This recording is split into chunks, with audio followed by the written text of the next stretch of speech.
Ang ating araling tatalakayin ngayon ay tungkol po sa ilang mga tagubilin ni Apostol Pablo kay Timoteo. Ang mga tagubilin sa iglesia. Ito ay tumatalakay sa ilang mga mahalagang aspeto ng pamamahala, mahalagang aspeto ng pangangasiwa at pakikipag-ugnayan o relasyon sa loob ng iglesia o local church. And bagamat ang babasahin natin mga talata ay personal na sulat o kaya personal na tagubilin ni Pablo kay Timoteo, magagamit din po natin ito bilang atin namang gabay sa pangangasiwa, sa pamamahala, sa pakikitungo natin sa iglesia. At sa daloy po ng ating pag-aaralan ngayon, nais ko pong mabigyang pansin natin yung kahalagahan ng pagiging aktibong bahagi ng isang local church.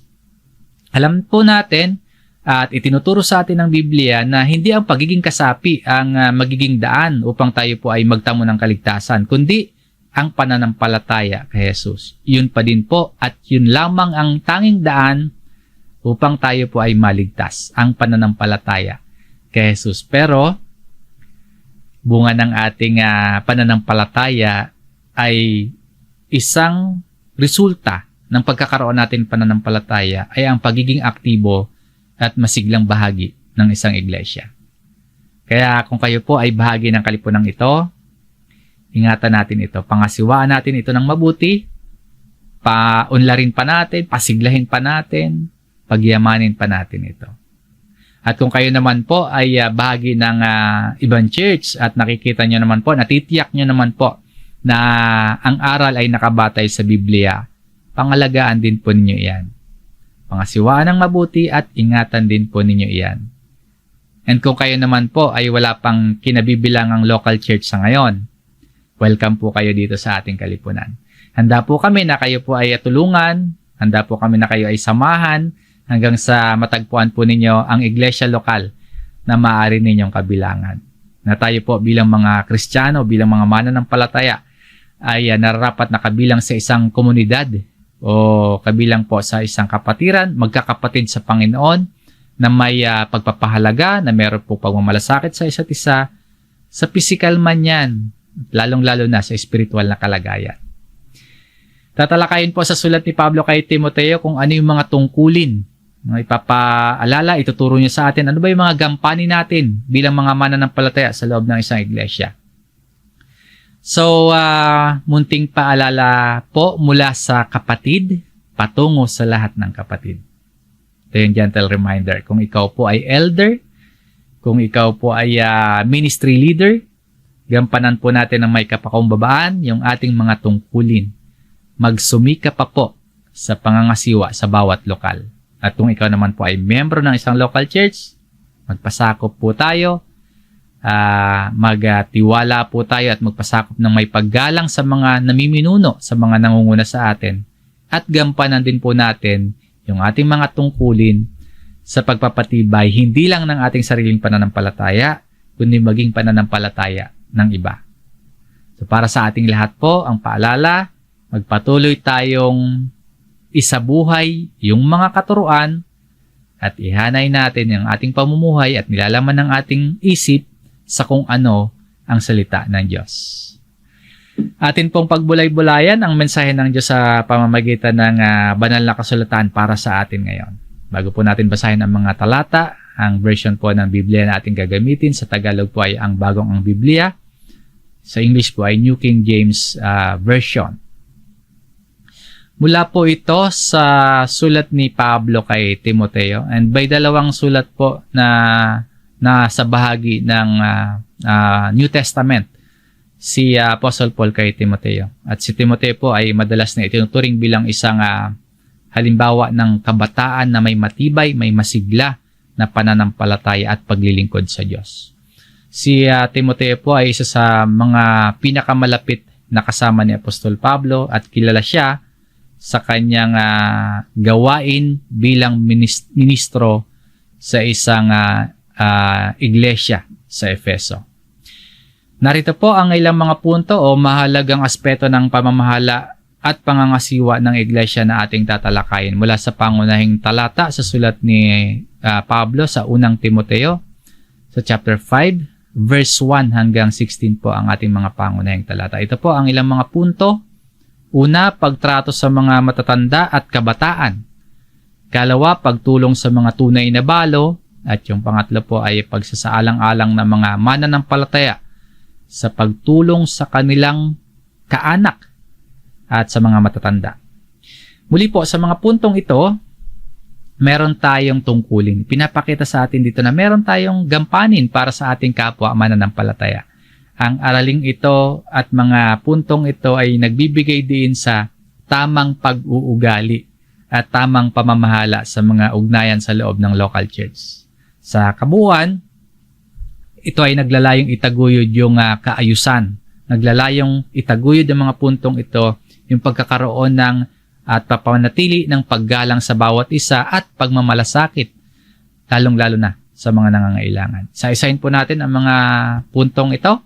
Una po, pagtrato sa mga matatanda at kabataan. Yan yung makikita natin na nilalaman ng unang bahagi sa sulat na ito ni Timoteo sa chapter 5. Yung kaparaanan ng tamang pagtrato sa mga matatanda at maging sa mga kabataan. Basahin po natin ang verse 1. Huwag mong pagsabihan na may kagaspangan ang nakatatandang lalaki.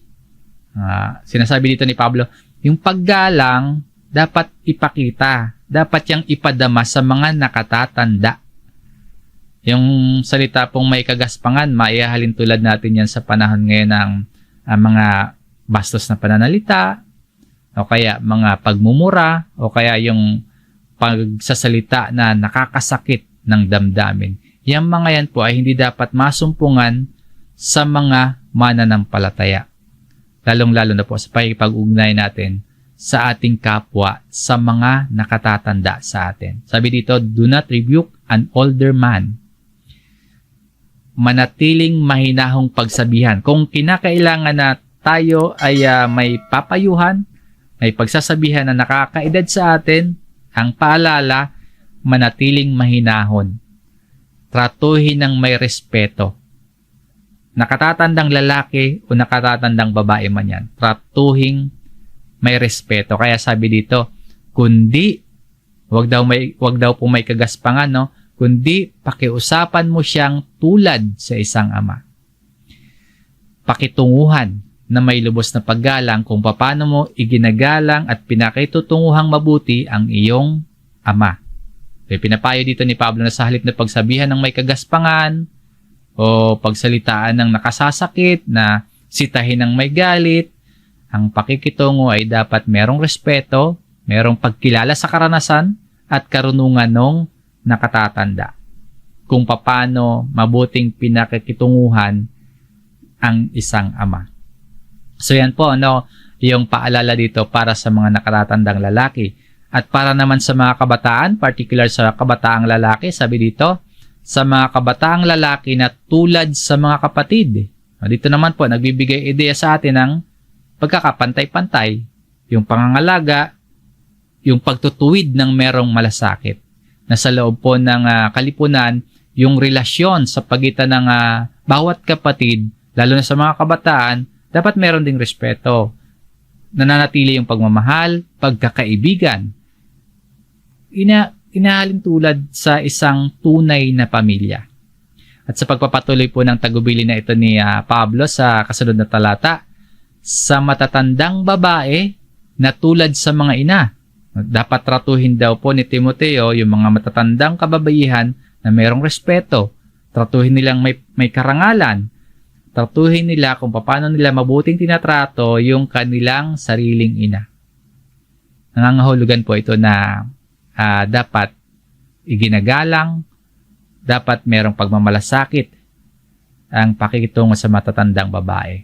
Ibig sabihin para sa mga older women sa loob ng church, dapat silang pahalagahan ng pagtrato gaya ng isang mabuting anak sa kanyang ina. Yung pakikitungo sa kanila sa mga older women ay dapat puno ng malasakit, merong pagmamahal, merong paggalang. Kasi po yung mga ina or itinuturing po nating ang ina ay simbolo ng karanasan, ng pagpapakumbaba at ng karunungan. So dapat ganyan itrato yung mga nakatatandang babae. At para naman sa mga kabataang babae, sabi dito, at sa mga kabataang babae na tulad sa mga kapatid na babae na may buong kalinisan. Yung kabataang kababaihan naman dapat ituring na parang sariling kapatid. Pakikitungo sa kanila dapat puno ng kalinisan at karangalan. Ibig sabihin, walang bahid ng ng malaswang pag-iisip, walang bahid ng masamang intention or kaya masamang motibo, kundi merong respeto, merong proteksyon, merong pagmamalasakit din tulad sa pag-aalaga sa isang tunay na kapatid. Yung pagdidiin dito ni Pablo pa nga, merong buong kalinisan. Yung kung itatrato yung kapatid na babae with all purity, ipinapahiwatig nito yung pangangailangan ng mabuting integridad sa pakikitungo sa mga nakababatang babae. Yung dapat walang immoralidad dapat walang hindi wastong pagnanasa, dapat wala nun.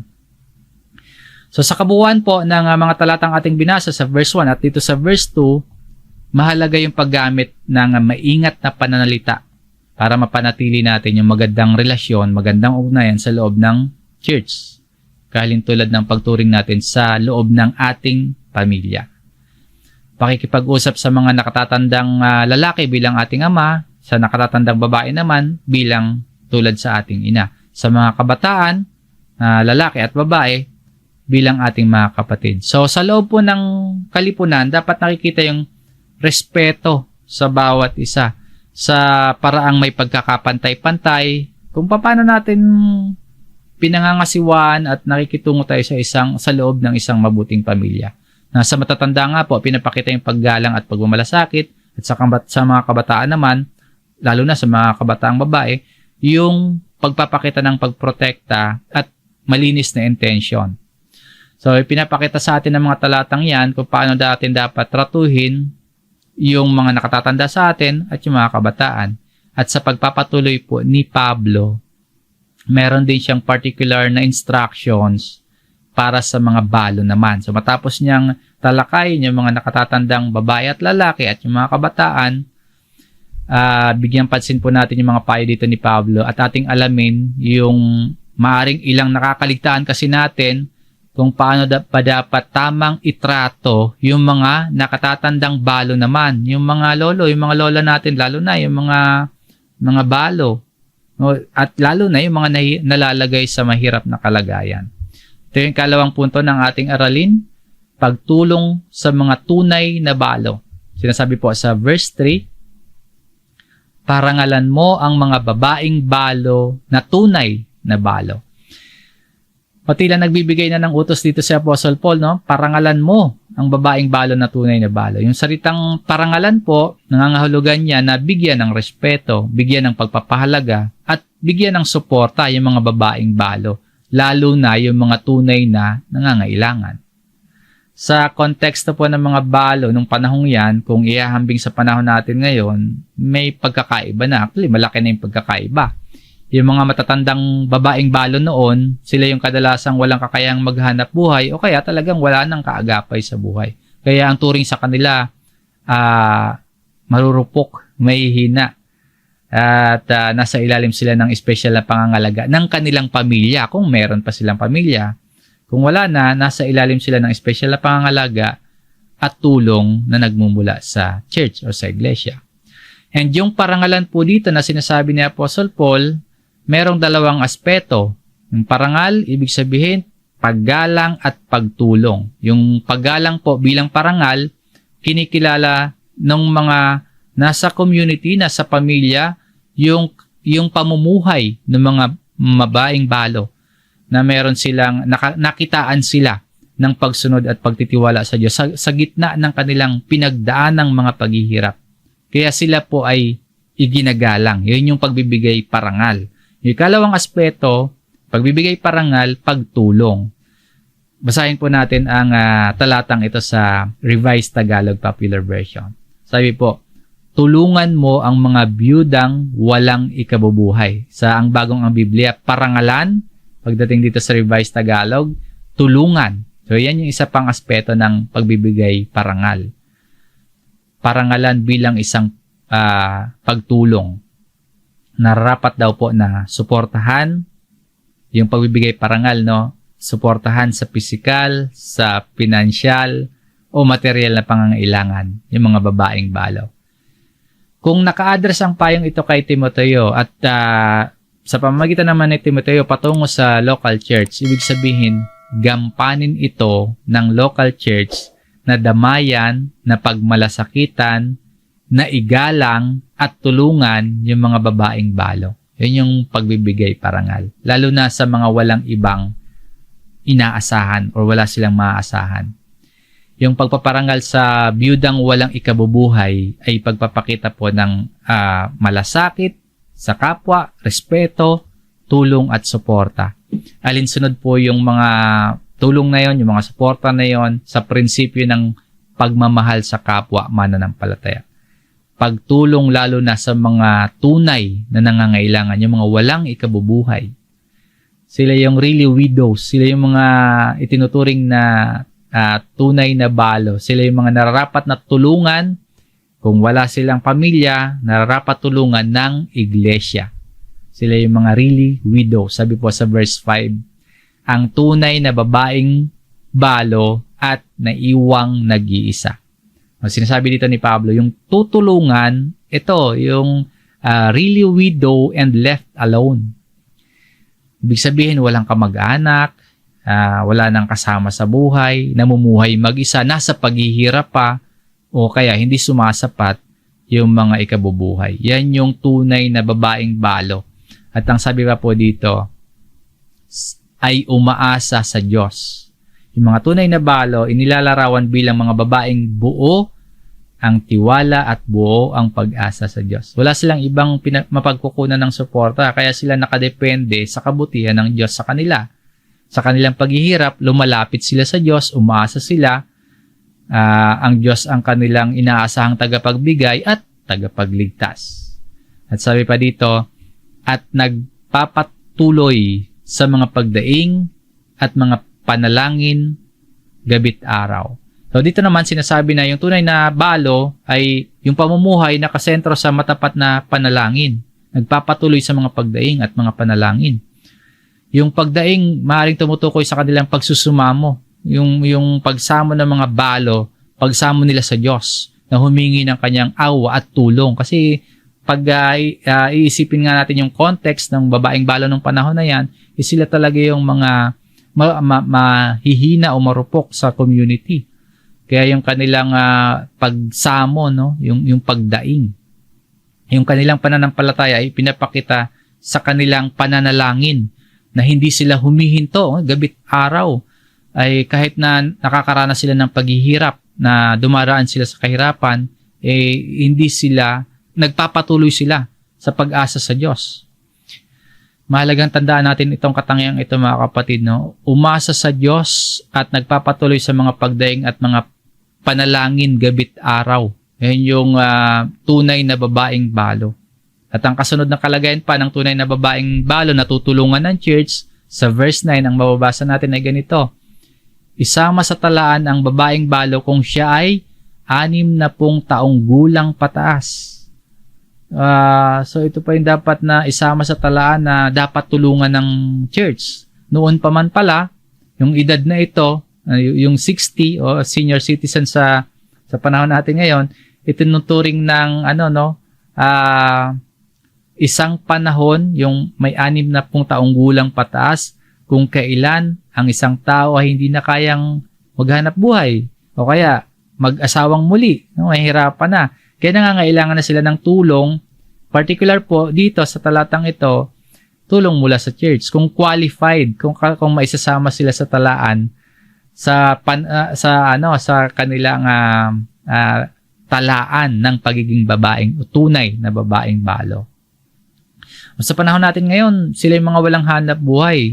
Ito yung mga babae, yung mga tunay na babaeng balo, no? May edad na 60 pataas, walang hanap buhay, walang mga pensions, talagang kinakapos para mamuhay ng matiwasay. Kinukulang sa pagkain, no? Pag nagkakasakit, walang hirap magpa-doktor, walang pambili ng gamot, yung mga ganon. At ayon pa kay Pablo, hindi lamang po iyan yung pamantayan para maisama sa talaan ng mga dapat tulungan. So, natalakay na natin yung mga mga pamantayan kung paano dapat isama sa talaan. Pero hindi lamang po yan. Sabi pa dito, at naging asawa ng iisang lalaki. So, isa pang kwalifikasyon, no? Yung pagiging tapat na asawa ng balo sa kanyang asawa. Ang parirala po na naging asawa ng isang lalaki, ng iisang lalaki, ay maaaring tumutukoy sa yung babae na ito na naging tapat sa kanyang asawa habang siya ay nabubuhay pa, yung asawa niya. So, tanda po yan ng moralidad, pagkakaroon ng pagiging matuwid na pananaw ng babaeng balo. Sa context po na ito, yung pagiging tapat sa isang asawa sumisimbolo po sa pagkakaroon ng mabuting integridad at pagiging mabuting halimbawa sa loob ng kalipunan ng babaeng balo na ito. So, nagkaedad siya sa loob ng kalipunan na meron siyang mabuting integridad, meron siyang pamumuhay o namuhay siya na merong moralidad. At sa pagpapatuloy po ni Pablo sa verse 10, na may mabuting patotoo tungkol sa mabubuting gawa. Ano ba yung katangian ng mabuting balo na dapat tulungan? Sabi pa dito, may mabuting reputasyon sa kanyang pamumuhay at kilala sa komunidad, kilala sa church, sa kanyang mabubuting gawa. Kilala sa kabutihan at naging mabuting ehemplo sa iba. Ano pa? Na siya'y nagpalaki ng mga anak. Ibig sabihin, hindi nagpabaya sa pag-aaruga, sa pagpapalaki sa mga anak, o masasabing naging isang responsableng ina or magulang. Nagtaguyod sa mga anak sa mabuti at sa tamang paraan ng pagtataguyod. Nakapagpakita ng malasakit at mabuting responsibilidad sa pamilya. Yan po yung yung mga kwalifikasyon. At sa kasunod pa, na siya'y nagpatuloy ng mga panauhin sa kanyang tahanan. So, nakitaan din po yon siya, yung babaeng balo, ng pagiging bukas palad at mapagbigay. Sa kultura nila noon at sa panahon natin ngayon, yung pagpapatuloy at pagtanggap sa mga panauhin, lalo na sa mga nangangailangan, isang mahalagang aspeto ng pagiging mabuting tao yan at mabuting Kristiyano. At sa kasunod pa, sinasabi ni Apostle Paul, naghugas ng mga paa ng mga banal. Sa kultura nila noon, yung ganitong gawain ng paghugas ng paa, simbolo yan ng pagpapakumbaba at paglilingkod. Ibig sabihin din po nito, nasa ministry, nasa gawaing paglilingkod. Mayahalin tulad po natin yan sa pagiging aktibo sa local church. So, yung balo na naglilingkod sa ganitong paraan, nagpapakita ng kanyang pagiging masunurin sa aral ni Kristo. At sa kasunod po, dumamay sa mga naghihirap. Sa kanila, na sa sariling kalagayan nila, nakakapagpakita pa sila ng pagdamay sa katulad din nila na nasa kagipitan o paghihirap. So, pinapakita nito na yung pagmamalasakit sa kapwa at handang tumulong sa mga nangangailangan, mahalagang prinsipyo yan ng Kristiyanong pananampalataya na dapat nakikita sa mga mananampalataya habang tumatagal sa pananampalataya at pagsasabuhay ng pananampalataya. Ano pa po? At itinalaga niya ang sarili sa paggawa ng mabuti sa lahat ng paraan. Yung balo dapat na kilala sa kanyang patuloy at buong pusong paggawa ng mabuti sa maraming pagkakataon sa lahat ng paraan. Ang kanyang buhay po o naging pamumuhay ay isang halimbawa ng kabutihan at paglilingkod sa iba na nagpakita ng dedikasyon at pagmamahal sa Diyos at pagmamalasakit sa kapwa. May malinis na paraan ng pamumuhay at namumuhay ng may kabanalan. So, madaling matandaan, no? Kasi pagbalo ka na 60-year-old ka na pataas. Pero ito yung mga qualifications pa na sinasabi dito ni Apostle Paul na dapat isama sa talaan. So, matapos yung mga tagubilin na yan, ang kasunod na paalala ni Pablo, huwag namang isama sa tala yung mga hindi tunay na balo. Sabi po dito na huwag isama sa tala Sino-sino ba itong mga hindi tunay na balo? Yung wag isama sa listahan ng mga tunay na balo. Sa verse 6, subalit ang nabubuhay sa mga kalayawan, ito yung mga hindi tunay na balo. No? Widow sila, pero ito yung kanilang pamumuhay. Isang balo na inuuna yung personal pleasure o yung layaw ng mundo sa halip na spiritual na mga bagay. Hindi sila isasama sa talaan ng mga tunay na balo. Ito yung mga nakatuon lamang sa makamundong pangangailangan. Yung karangyaan, kasiyahan, doon lang sila nakafocus. Hindi na sila nagbibigay pansin sa mga utos ng Diyos. Hindi na sila nagbibigay pansin sa pamumuhay ng may kabanalan. Kaya mahalaga po yung disiplina sa sarili, no? Habang bata pa tayo, nagkakaasawa, habang tumatagal sa pananampalataya at komunidad ng mga mananampalataya, mahalaga po yung disiplina at mahalaga po yung paalala din ng mga kapatid para hindi tayo mahulog sa ganito. Habang nagkakaedad tayo, hindi tayo mahulog sa pamumuhay sa mga kalayawan. At sabi pa, bagamat buhay, ay patay. Ang ibig sabihin nito, buhay sa physical na aspeto, pero dahil namumuhay sa kalayawan, ang turing po ay patay sa spiritual. Meaning po, ang kanilang buhay, walang kabuluhan sa paningin ng Diyos. Kapag buhay tayo ngayon, tapos tingin ng Diyos ay patay, halos wala na talagang kabuluhan yun, yung buhay natin. Kapag nakatuon yon sa mga bagay na pansamantala at mga makasarili, mga namumuhay sa kalayawan at kasalanan, yun, buhay tayo, pero patay tayo sa paningin ng Diyos. Yung spiritual na kamatayan, nangangahulugan po yan na walang tunay na buhay kay Kristo. Huwag daw silang isama yung mga yan. Hindi sila mga tunay na balo. Sino pa? Ngunit huwag mong itala ang mga nakababatang babaeng balo. No, hindi pa ito mga seniors. So, 59 pababa yung kanilang edad. Hindi sila isinasama sa talaan. Bakit daw po? Pwede kasi na malakas pa sila, o kaya pang maghanap buhay, or sabi dito, sapagkat nang magkaroon sila ng masamang nasa. Maaaring tumutukoy sa kanilang malakas na desire na muling mag-asawa kasi bata pa. Hindi naman sinasabi ni Pablo na yung muling pag-aasawa mismo ay yun yung masama. Hindi po yun, no? Yung masidhing pagkakaroon nila ng masamang nasa. Yun yung masama dahil sa pagkakaroon nila ng masamang nasa, yun naman yung magiging dahilan ng pagkahiwalay nila sa kanilang paglilingkod, sa kanilang pagsunod at pamumuhay kay Kristo, na ayon kay Kristo. So yung masamang nasa, halay, makamundong pagnanasa, maaring mag-akay sa kanila para hindi nila panindigan yung kanilang unang commitment kay Kristo. Lalong na kung meron silang ministry, meron silang paglilingkod. Yung masamang nasa na yun yung mag-aakay sa kanila para talikuran nila yung kanilang pagsunod kay Kristo at paglilingkod kay Kristo. At sabi pa dito, nais nilang mag-asawa. Pinapaliwanag ni Pablo na yung mga nakakabatang balo, hindi sila angkop na bahagi ng listahan. Hindi sila dapat kasama sa talaan na nangangailangan ng tulong at suporta ng church.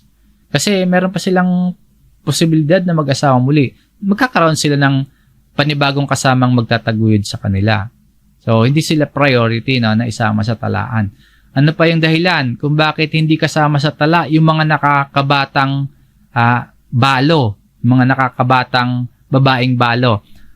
Bukod dito sa verse 11, ang kasunod, dito sa verse 12, kaya't sila'y nagkakaroon ng kahatulan. Yung kahatulan dito, tumutukoy sa spiritual na epekto ng kanilang desisyon na talikuran yung kanilang unang panata. Hindi paghatol ng tao, kundi isang spiritual na paghatol mula sa Diyos. Dahil sa kanilang hindi pagtupad, sa kanilang pangako na maaaring tumukoy sa yung pagtamlay ng kanilang spiritual na buhay, o kaya pagkakaroon nila ng at pagsasabuhay ng kanilang kasalanan, dahil po yun sa pagtakwil nila sa kanilang unang panata. Sabi po, sapagkat itinakwil nila ang kanilang unang panata. Maaaring tumutukoy nga sa unang commitment, yung unang pangako na ginawa ng mga babaeng balo sa kanilang pananampalataya kay Kristo, kung saan ipinangako nila, maaaring ganun yung sitwasyon nila, no? Maaaring ipinangako nila na mamumuhay sila sa kabanalan at mamumuhay sila sa paglilingkod sa Panginoon. Marahil na maging balo na yung sila, yung mga tinutukoy diyan, nagkaroon sila ng commitment sa gawain sa local church, sa ministry. Kaya lang dahil sa kanilang pagnanasa na mag-asawang muli, hindi na nila magampanan yung kanilang commitment. Kaya po mahalaga yung panata kay Kristo ay dapat na ituring na seryoso at may katapatan. At ang sabi pa, kaya wag daw silang isama sa talaan ng tutulungan ng church sa verse 13. Bukod dun sa verse 11, verse 12, sabi dito, natututo silang maging mga tamad. Mga ano pa to, mga able pa to, mga kabataang babaeng balo nga lang. Nagpapalipat-lipat sa bahay-bahay at hindi lamang mga tamad, kundi mga tsismosa at mga pakialamera na nagsasalita ng mga bagay na hindi nararapat. So, disqualified talaga sila sa talaan. Bukod sa mga nabanggit sa naunang mga talata, ito din, binibigyan din ni Pablo yung mga maling asal na maaring umuusbong sa mga nakababatang babaeng balo. Pagiging tamad, pagpapalipat-lipat sa mga bahay-bahay. Kaya dapat yung integrity, no? yung pamumuhay ng isang Kristiyano, dapat maging maingat. Yung pagiging tsismosa, pagiging pakialamera, pinapakita po yan bilang mga mapanganib na gawi, mga mapanganib na kaugalian na nagiging sanhi ng pagkalayo mula sa pamumuhay Kristiyano, yung landas na dapat pinapamuhay o inilalakad ng isang Kristiyano. So may warning dito, no? At yung babalang ito, paalala sa mga nakababatang balo. At sa lahat ng mga mananampalataya, na huwag magpabaya sa pamumuhay, kundi maging abala po sa mabubuting gawa at pananatiling tapat sa pananampalataya. Yun yung potential na problemang nakikita ni Pablo. Kaya po nagbigay siya ng practical na payo para sa mga nakababatang balo. Basahin natin yung verse 14. Ito yung practical na payo ni Apostle Paul. Kaya nga, ibig kong magsipag-asawa ang mga batang babaeng balo, mga anak, mamahala ng sambahayan. Huwag magbigay sa kaaway ng anumang kadahilanan ng panlilibak. So, hinikayat ni Pablo yung mga nakababatang balo na mag-asawa muli, magkaanak sila at mag-focus sila sa pamamahala ng kanilang sambahayan. Maaring yung payo na yan, yung practical na payo na yan, yan yung makakatulong sa kanila para magkaroon sila ng responsableng pamumuhay. Iiwasan nila yung mga negatibong asal tulad ng pagiging tsismosa, pagiging pakialamera, at hindi nagbibigay dahilan ng sinasabi ditong anumang kadahilanan ng panlilibak. So, yung payong ito, maaring naglalayon po na mapanatili yung integrity ng tao na yan, ng babaeng balo na yan, at mapanatili po yung magandang patotoo na ipinamuhay ng batang balo na yan. At sa verse 15, sabi pa ni Pablo, sapagkat ang mga iba'y bumaling at sumunod na kay Satanas. Isang malaking babala tungkol sa maaaring mangyari kapag yung isang tao po, tulad ng mga nakababatang babaeng balo, lumalayo sa pananampalataya tapos sumusunod sa mga maling practice ng Kristiyanong pamumuhay. Sinasabi dito na yung ilan sa kanila bumaling na sa kasalanan at aktibo ng sumusunod kay Satanas. Ibig sabihin sila ay spiritual na natalo. Paalala ito sa ating lahat ng mga Kristiyano na manatiling matatag sa ating pananampalataya. Iwasan po yung mga tukso, yung patibong ng kasalanan. At huwag tayong hayaang magamit ng kaaway na yung ating mga kahinaan ay magamit yon para masira yung ating relasyon sa Diyos at yung ating pagsunod sa Diyos. So, yan po yung ikalawang punto ng ating aralin. Pagtulong sa mga tunay na balo at yung paalala sa mga hindi kasama sa tunay na balo. Pangatlo po, pagsasaalang-alang ng mga mananampalataya sa pagtulong sa kanilang kaanak at sa mga matatanda. Sa verse 4 ng ating main text, ngunit kung ang sinumang babaeng balo ay may mga anak o mga apo, hayaang matutuhan muna nila ang kanilang banal na tungkulin sa kanilang sariling sambahayan at gantihan ang kanilang mga magulang sapagkat ito'y kaaya-aya sa paningin ng Diyos. Ang talata na ito, nagtuturo tungkol sa responsibilidad ng mga anak at ng mga apo sa kanilang pamilya, lalo na sa kanilang mga magulang o mga balo, yung mga byuda, yung mga widow. Sa pagtulong sa mga babaeng balo o sa mga nakatatanda, bagamat ipinapakita ni Pablo na may responsibilidad yung iglesia, sinasabi naman na pangunahin pa rin itong gampanin ng mga anak o mga apo.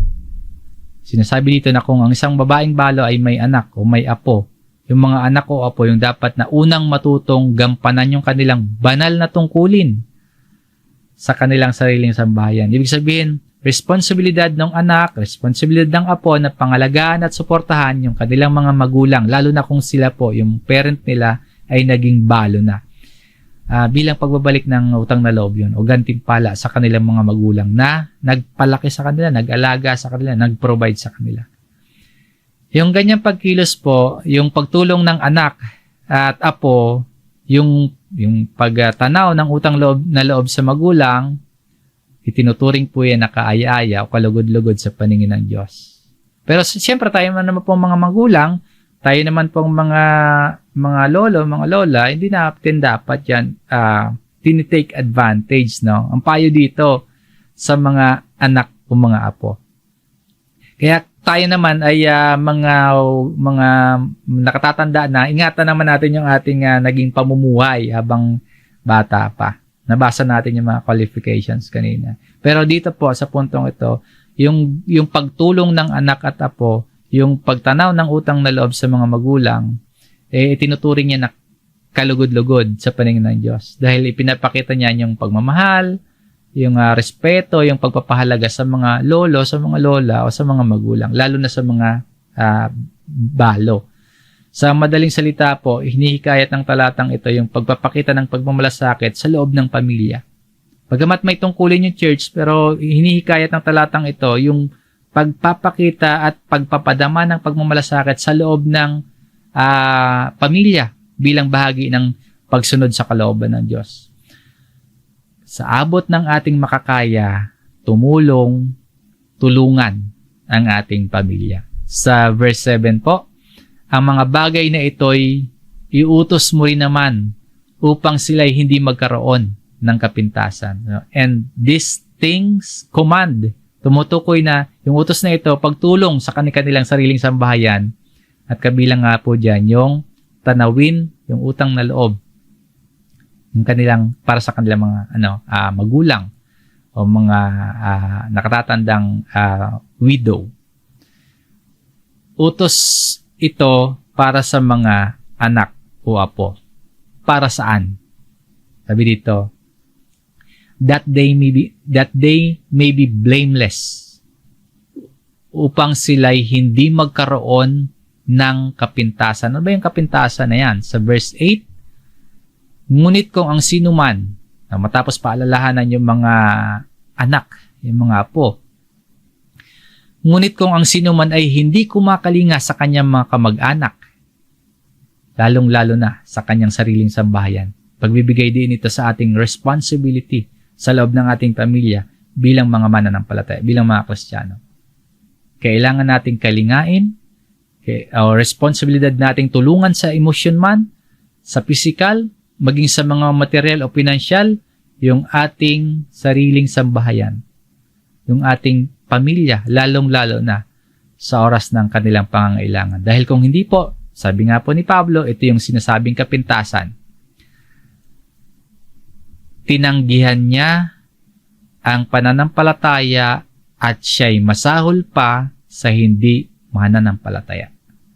Ang pahayag sa talatang ito bilang mga Kristiyano po, pinapakita sa atin yung laki ng kahalagahan ng responsibilidad natin sa ating pamilya. Pinapahiwatig ni Pablo na kahit yung mga hindi Kristiyano, alam po na mahalaga yung pag-aaruga, yung mga hindi Kristiyano, yung walang pananampalataya, alam nila yung kahalagahan ng pagmamahal sa kanilang pamilya. Ngayon, kung ang isang Kristiyano po ay hindi ginagawa ito, mas masama pa nga o kaya mas masahol pa kaysa hindi mananampalataya, yung nagsasabing Kristiyano na yon na hindi naman kinakalinga at tinatanggihan nila yung kanilang pananampalataya. Ipinapakita nito na yung tunay na pananampalataya ay nasusukat hindi lamang sa salita, kundi sa mga gawain, sa mga responsibilidad sa loob ng ating pamilya. So ano pa yung tagubilin ni Pablo? Verse 16, kung ang sinumang babaeng nananampalataya ay may mga kamag-anak sa mga babaeng balo, kanyang tulungan sila upang wag nang mabigatan ang iglesia at upang matulungan ng iglesia ang tunay na balo. Ang payo at utos dito, practical na payo, na kung ang isang mananampalataya, particular dito, babaeng mananampalataya, may kamag-anak na balo, yung kamag-anak na yon, yung mananampalataya na yon, ay siyang tumulong sa mga balo para hindi mabigatan yung iglesia. Kumbaga nandiyan yung suporta ng church, pero pangunahin ay yung tulong o yung pagkalinga ay sa kamag-anak. Sa ganyang paraan, magkakaroon ng pagkakataon yung iglesia na magbigay ng tulong sa mga tunay na balo. Yung mga wala talagang maasahang suportang pinansyal, talagang nangangailangan ng tulong. Doon mapupunta yung tulong ng iglesia.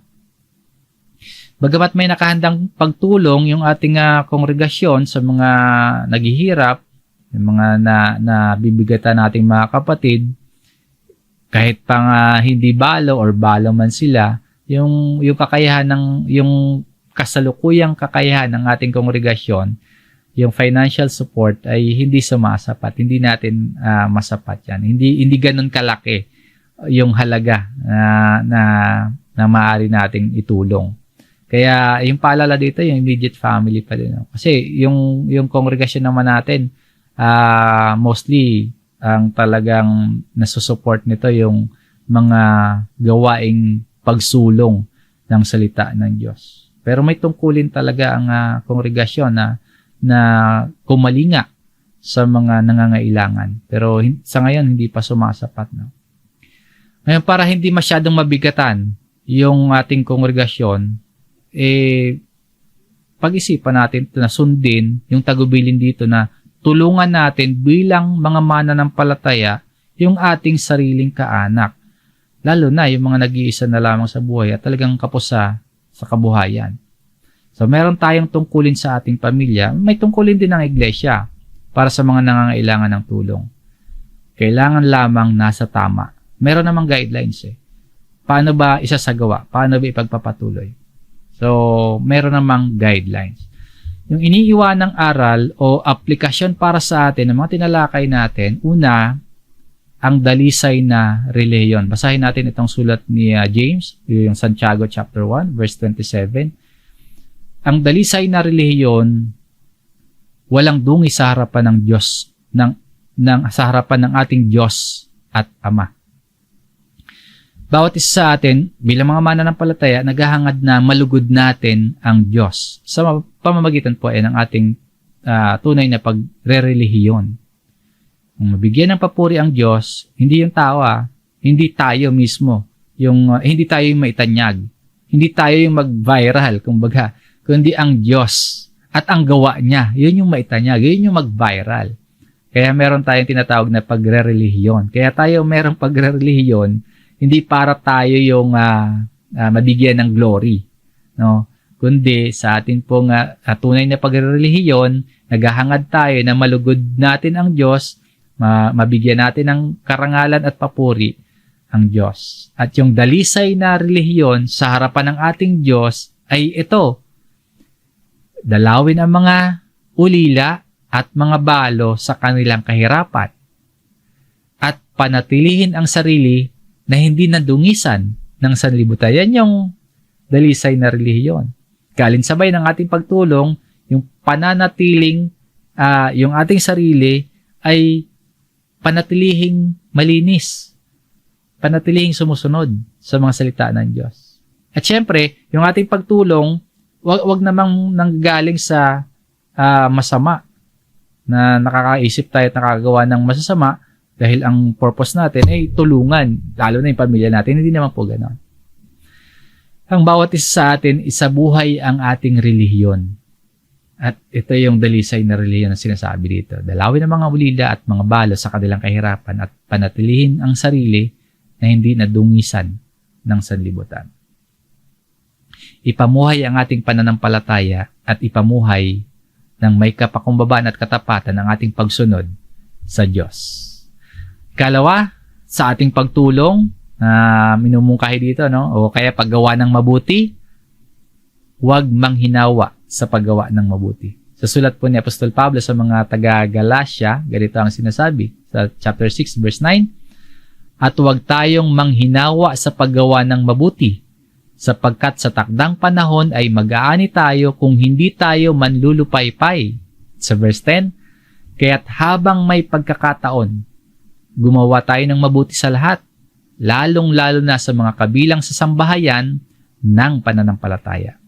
So, huwag manghinawa sa paggawa ng mabuti, habang may pagkakataon, gumawa tayo ng mabuti, lalong-lalo na. Gumawa tayo ng mabuti sa lahat, lalong-lalo na sa mga kabilang sa sambahayan ng pananampalataya. Sa abot ng ating makakaya, hanggat may opportunity po tayo, magpatuloy sa paggawa ng mabuti. Sa pagtatapos po ng ating pag-aaral, nawa nakita natin yung kahalagahan ng mga tagubilin ni Apostol Pablo kay Timoteo, no? Patungkol sa pamamahala, patungkol sa pangangasiwa at ugnayan sa loob ng iglesia. Yung mga aral na ito, nagpapaalala sa atin bilang isang komunidad ng mananampalataya. Kailangan nating magtaglay ng respeto, ng paggalang, ng malasakit sa bawat isa, lalo na sa mga nakikita nating nangangailangan, gaya ng matatandang balo, mga naghihirap. Ng ating tungkulin bilang mga mananampalataya, ipakita, ipadama yung pagmamahal, yung pagkalinga sa ating mga kapatid. Sa pamamagitan po yan ng tamang pag-uugali at abot kayang pagtulong, no? Yung sa abot na ating makakaya na pagtulong. Hinahamon tayo ng araling ito na gawing buhay ang ating pananampalataya sa pamamagitan po ng pagtugon sa mga pangangailangan ng iba, lalo na yung mga wala talagang inaasahan. Pinakita sa atin na ang tunay at dalisay na relihiyon hindi lamang sa salita, kundi sa gawa, sa pagdamay sa mga ulila, sa mga balo, sa pagpapanatili ng ating sarili na malinis sa harapan ng Diyos.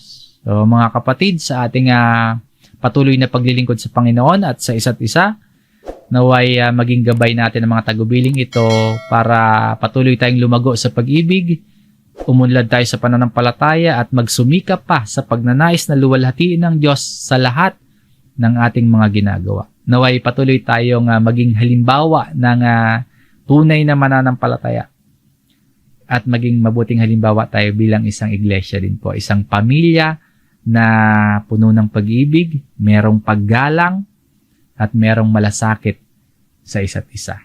Ito po ang mensahe sa atin ng salita ng Diyos. Maraming salamat sa inyong pakikinig mga kapatid. Purihin po natin ang Panginoon.